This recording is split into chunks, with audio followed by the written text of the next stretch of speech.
ને આપણા સાથે માન્ય મુખ્યમંત્રી પણ કરે છે. માન્ય મુખ્યમંત્રીજી કર્મયોગી છે. માન્ય મુખ્યમંત્રીજી ભક્તિ યોગી છે, જ્ઞાન યોગી છે અને આપણા બધાને પણ યોગ કરાવે છે અને પોતે પણ યોગ કરે છે.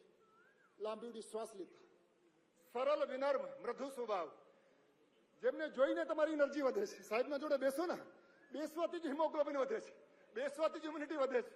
એટલું સરળ અને વિનમ્ર સ્વભાવ છે. અને યોગ એ જ કરે છે.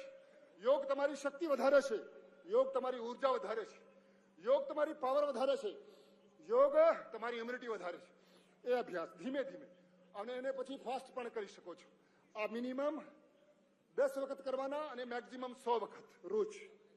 તો આ કમરનું ફેટ દેખો, તમે આ રીતે કરો ને, અહીંયાથી લઈને આટલું ફેટ ઓછું થાય છે. આ રીતે કરો, આ રીતે આમથી કરો તો આખું ફેટ, આ ફેટને ઓછું કરવા માટે એ આજે શીખી લેવાના અને રોજ કરવાના.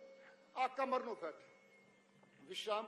નેક્સ્ટ અભ્યાસ, ત્રીજો અભ્યાસ. મોટાપાના 5 અભ્યાસ રોજ કરશો તો તમારું વજન ઓછું થશે. આ અભ્યાસ લાંબી ઊંડી શ્વાસ લેતા, એ અભ્યાસ લાંબી ઊંડી શ્વાસ લેતા રહો, થાક लागसे नहीं.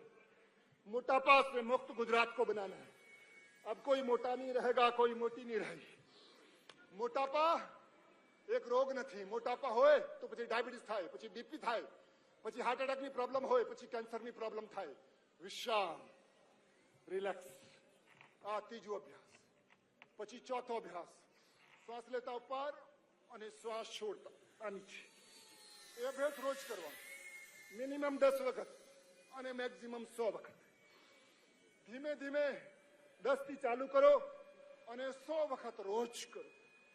પહેલા દિવસ 10 વખત, બીજા દિવસે 11 વખત, પછી 12 વખત, 13 વખત, એમ વધારતા વધારતા 100 દિવસમાં 100 વખત લઈ જાઓ.